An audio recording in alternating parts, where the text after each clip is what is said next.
Good afternoon, everyone. Today, we are going to discuss about the perception of water as heritage, especially regarding the sea level rise in the Renvention of an amphibious hotspot. And for that, this study started 10 years ago, basically, in Recife, with the RXA, which started studying the city scale. And for that, the concept of the water tree, which is a holistic concept for the territory, was developed, and it generated several strategic projects for the city, structural projects, such as the Capibari Park project, as well as the Recife 500 years, which is a long-term planning for the whole city, let's say. Moreover, in 2019, the scale of an island, an emblematic island of the first Renaissance urban plan of the Americas, was studied in terms of strategies and management planning. And we were elected or selected as the good international practices. And then, well, which is our challenges nowadays, we're now studying the water city interface. So we're developing now visions and strategies regarding the sea level rise, not only Recife, but also in the Netherlands and hopefully in other cities with analogous programs. So to begin with, let's start with time and space, because for now, it's all about change. And we are dealing with several scenarios which are changing dramatically, especially regarding the water challenges. Just to pump up several ones, we can highlight Iowa, Mississippi, Queensland, Maldives, New York, etc. These images have let's say, a very big scale. So you can imagine that the hazards are very large and dramatic for several areas, several territories, urban and rural. And well, this is not different for Recife, a tropical estuarine city, and well, located almost in the equatorial line in Brazil, in the northeast of Brazil. As we can see, it's related to an amphibious territory. Hopefully you can see my mouse. So it's highly related and interdependent of the waters. So we can assume that it's amphibious. It's also the oldest Brazilian capital, which will be 500 years in 2037.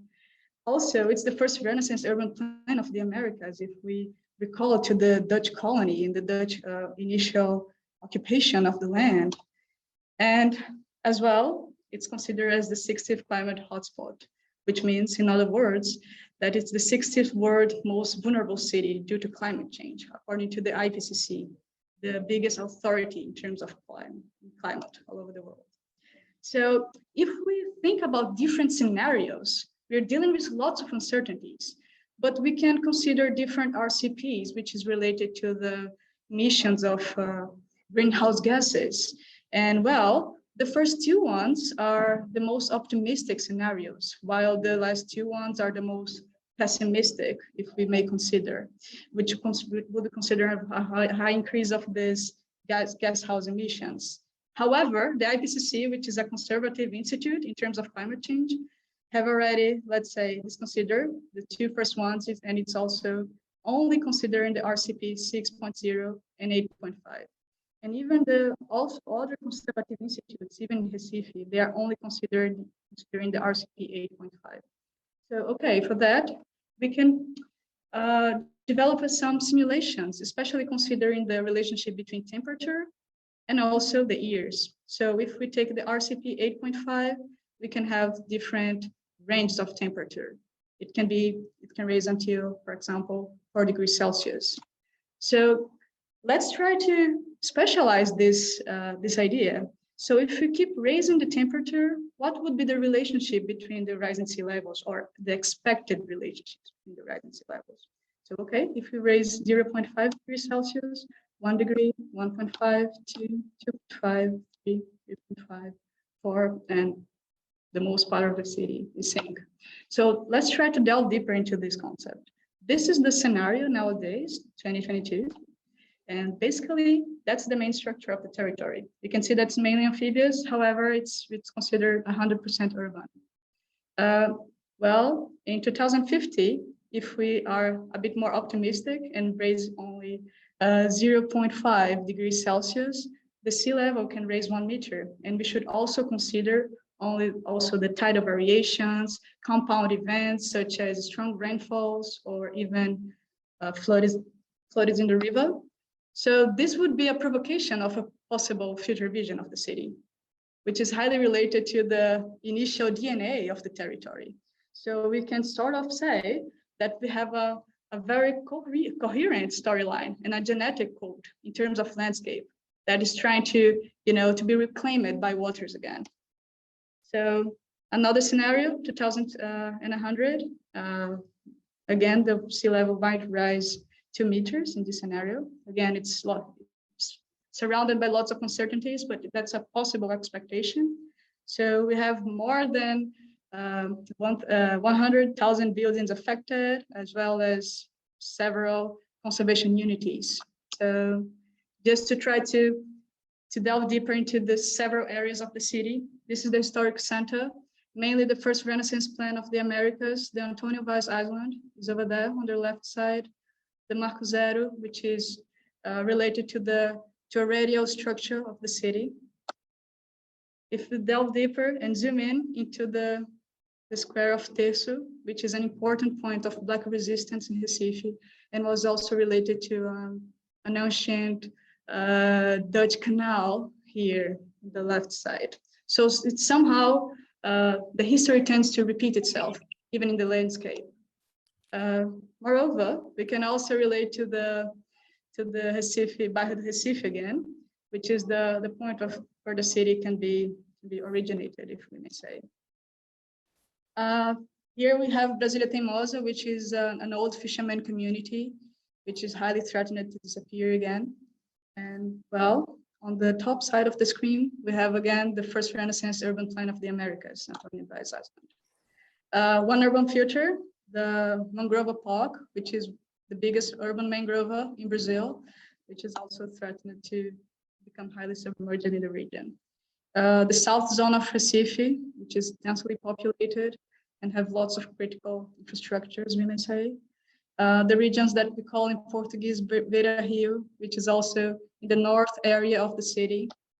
And finally, the possible future coastal area, which is the base of the hills, which nowadays are occupied by low-income population in this area. We tend to be also the most vulnerable. So if you're reflecting on, let's say, the traditional protection types, what would be the usual typologies? Well, perhaps we could allocate several dikes. For instance, the type 1 would be the wall dike, which is, we can allocate as an example, the one from the community of Maruim, Recife. So it's literally a big wall, which doesn't dialogue with the city. And if we consider that in the main front area of the territory, it will be just, let's say, a huge wall would have even more than 6 meters, so blocking the whole horizon.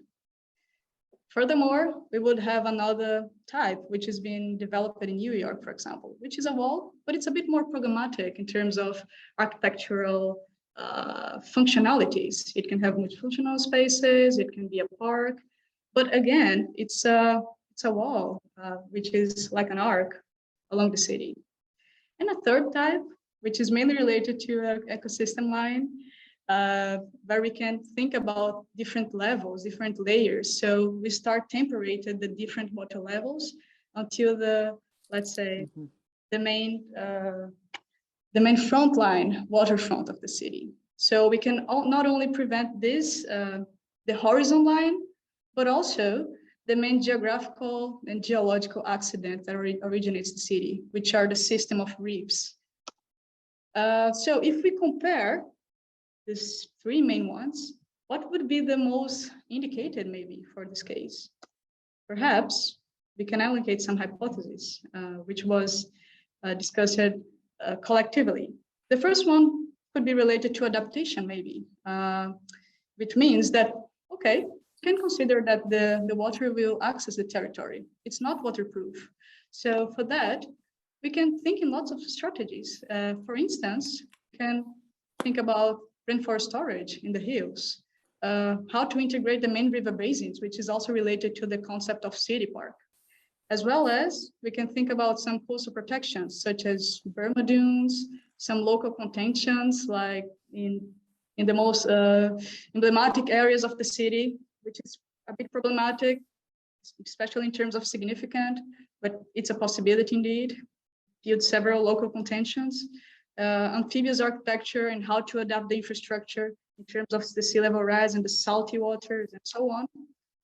And thinking about this, let's say, this logic, this main axis, we can think about several strategies along the city. For instance, mounds, river and sea, bottom frictions to attenuate the waves, for example, and the mechanical energy.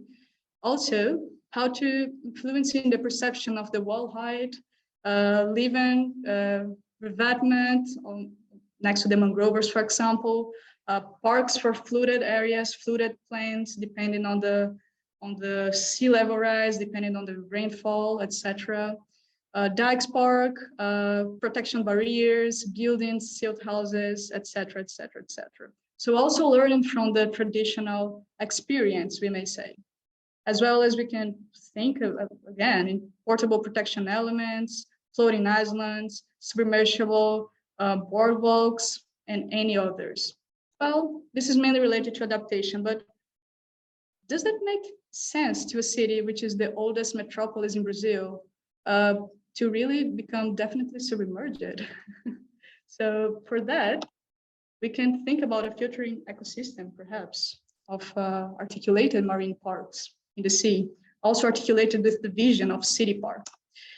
And well, you can think about, let's say, a spirit of the entire city park with strategies for the whole city.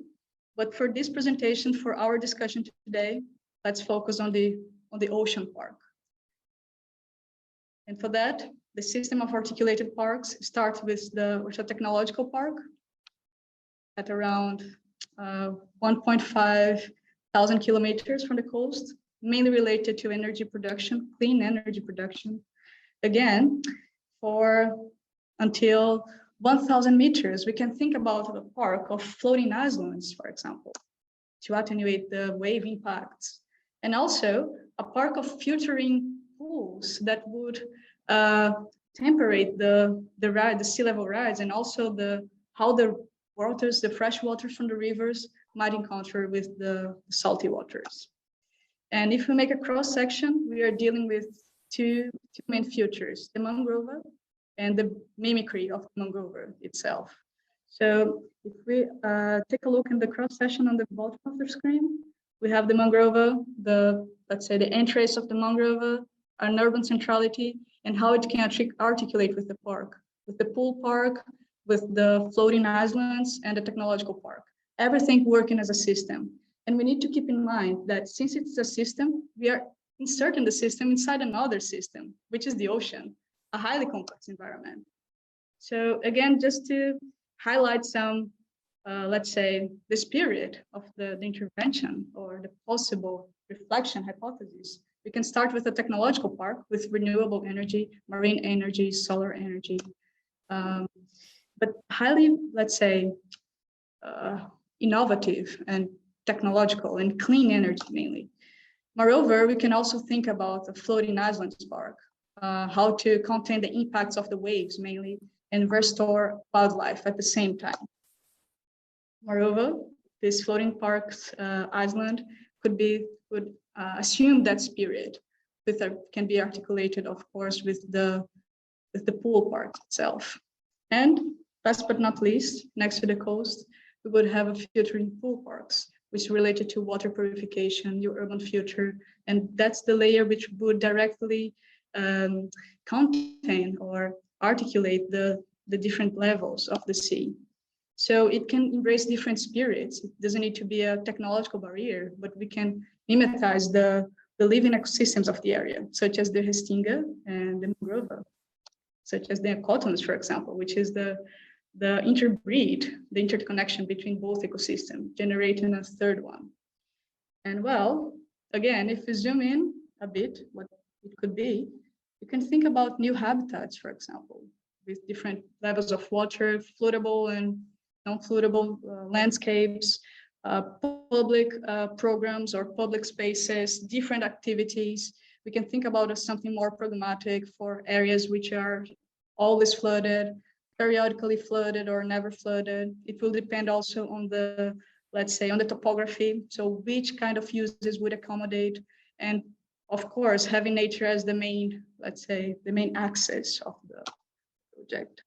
So this membrane, or this park, this pole park, can be broken down into several systems.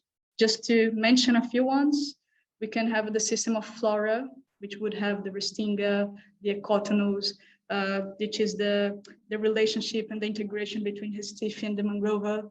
We also have the material system, would be biochemistry, which in biochemistry would be related to the natural structures such as the reefs. So we are talking also about micromorphology, the macro design of the structure, and how to mimetize these original natural ecosystems that we have in the area. Furthermore, we would have the system of fauna, of course. We are dealing with the sea, so we are mainly advocating for native species, creating some restore of wildlife, protecting the aviofauna, etc. Also, we are not only dealing with non-humans or more than humans, but also with the human society, let's say. So the social and environmental system would also embrace public spaces, flexible spaces, multiple events, etc. And furthermore, we have a system of canals. So it's highly interconnected. So we need to think about how the hydric fluxes are distributed, how the fauna and ecosystemic corridors are articulated in the system, in the landscape system, and how it can be, let's say, how can it mimetize several filtrations for the waters. And again, of course, we are dealing with different water heights, water levels. So we need to also cross the structure, since we are dealing with a port city. So we can think about the systems of porosities and ecluses in order to cross the hypothesis, let's say. And as we know, as architects and urban planners, we need to draw and design with the territory. And for the ocean, it's not different. We need to understand the submerged topography, which is the bathymetry. So this drawing needs to be accommodated in the submerged terrain, also incorporating the same or analogous materials, such as substrates of sand and rocks that already exist there, even corals, etc. And that would be, let's say, half human-made, but also naturally created in terms of ocean currents, winds, etc. So the concept of morphogenesis, naturally formulating and sculpting let's say, the collective intervention or hypothesis. And if we zoom down a little bit into the micro scale, how to mimetize the reef, for example, we have the idea of the material composition, the complexity of the surface, and the macro design. This because we are dealing with more than 2,000 species, 2,000 marine species for humans and more than humans. And well, after that, maybe we reach a certain point that we can have some final reflections for this discussion, but also an initial starting point to delve deeper into this idea. The main message here is how to transform the problem into an opportunity. The problem of the rising sea levels as a synonym of an opportunity of reinvention of the whole city. And this is not an easy task. We will need to integrate lots of models, lots of the brilliant minds, we may say, renewable energy, model of vulnerability, bathymetry, models of ecological conditions, integrate with the local population, not only consider the scientific knowledge, but also the traditional expertise in terms of living with waters. Since it's not a local problem, it's highly universal and systemic, we need to be global as well in terms of how to approach that. But also we need to be regional. We are dealing with a metropolis, again, the oldest metropolis in Brazil. And zooming in, we also have the very local, the identity part of the intervention. So it needs to be transversal in lots of sense. In terms of social and communication, well, the process needs to be participatory, transdisciplinary, and build along the time and space.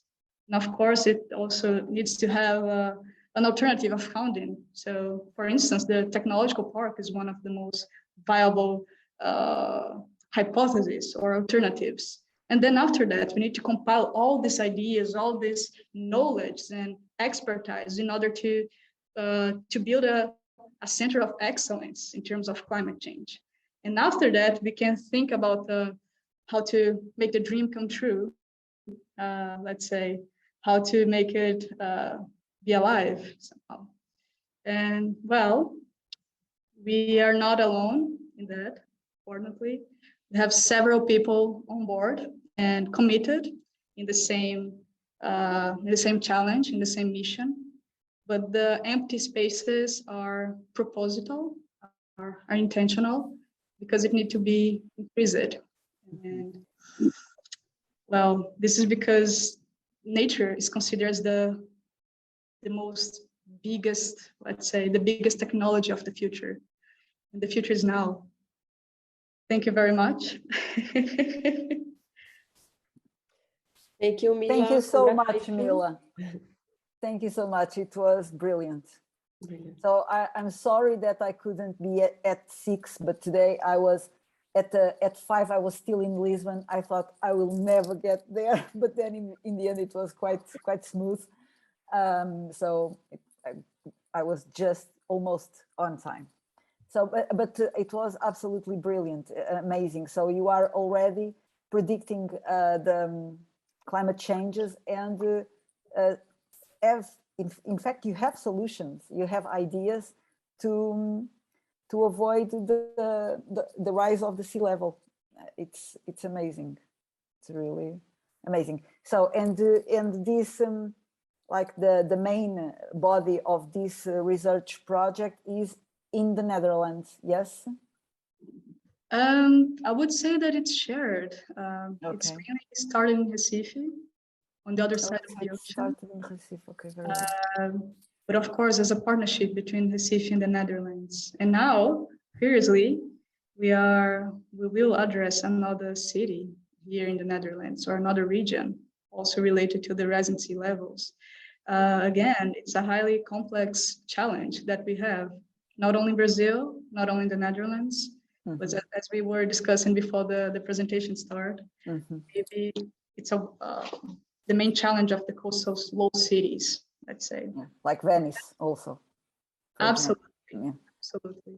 So that's why we need to delve deeper and to deepen this strategic network of solutions.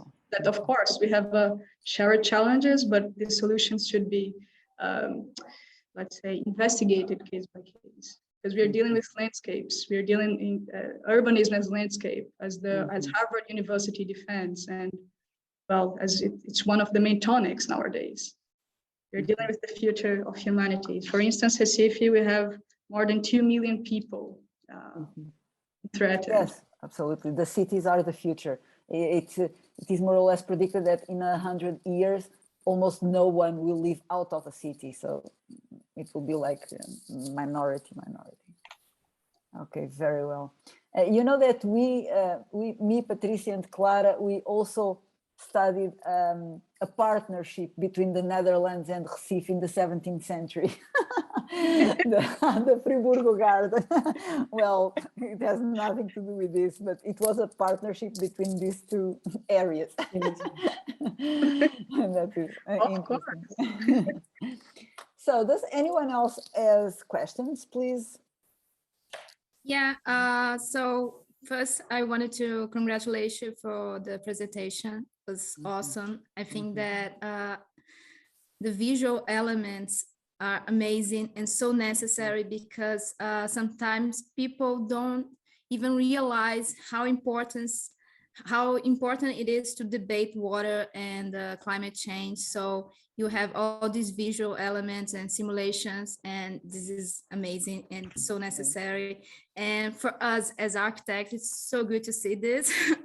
And Also to relate the importance of the urban planning to all these multidisciplinary studies. And this is also what the Aqua project is all about. So it was really nice to see this. And so you were talking about the public participation at the end. And this is also something that it's so important when we think about Brazil, especially because we have all these social problems and, so I wanted to ask you about how is the community going to be a part of all of these solutions? Do you have like a special type of education program to raise awareness?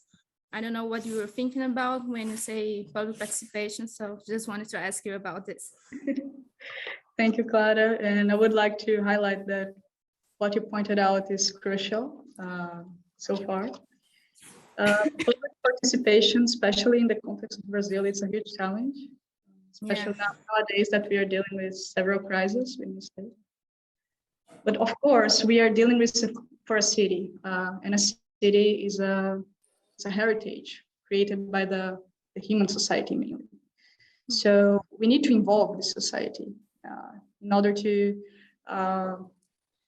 not only validate a possible solution, but also think together. That's one of the main challenges. For instance, if we are thinking about a certain project in the sea, inserting a system in the sea, the coastal area of Recife, we have several cities inside the city, several particularities, several identities, and it should be reflected. It's really complex. Yeah.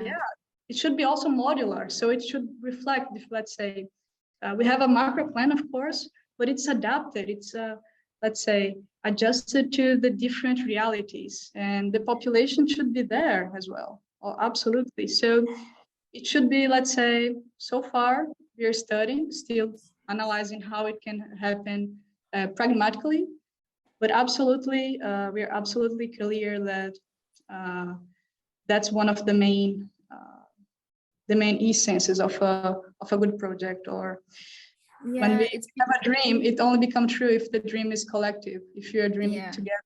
And as Victor Hugo, for example, the French writer would say, we may say that it's a utopia, but yeah, a dream would be a utopia. But utopia today may be bone and meat tomorrow.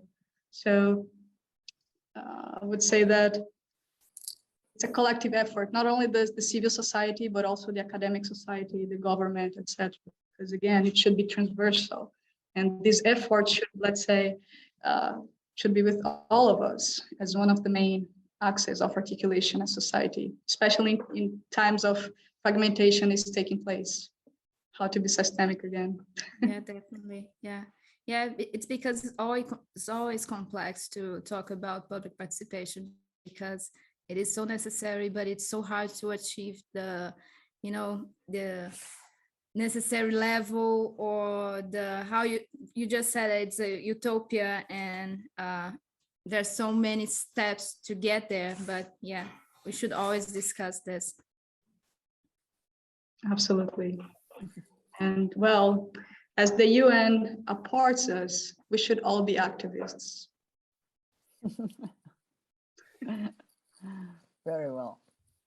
Okay, is there any other question? Mila, do you know the project named Swansea Bay that wants to produce energy with containment project? Actually, there are several projects sort of in this direction, but I'm not sure if I have this particular one in mind. So this movement is real, it's being real. This is very interesting. I would say so, Patricia, because we are also talking about energy transition, right? Yes. So somehow we are aligned in this main axis, let's say. Also aligned with the SDGs, if you're talking about the United Nations. Water is the SDG 6. However, it's highly articulated with all the other sustainable development goals. So at the end of the day, it's, let's say, everything is merged. It's happening. Yeah. Thank you so much, Mila. Okay, My thank pleasure. you so much. So I think we can conclude. Thank you so much, Mila. It was such a pleasure to listen to you and to get knowledge of this project. Amazing. Thank you so much. Thank you very much for the Thank you so opportunity. much. Thank you. Okay, thank you so much. Bye-bye. Congratulations again. Thank you.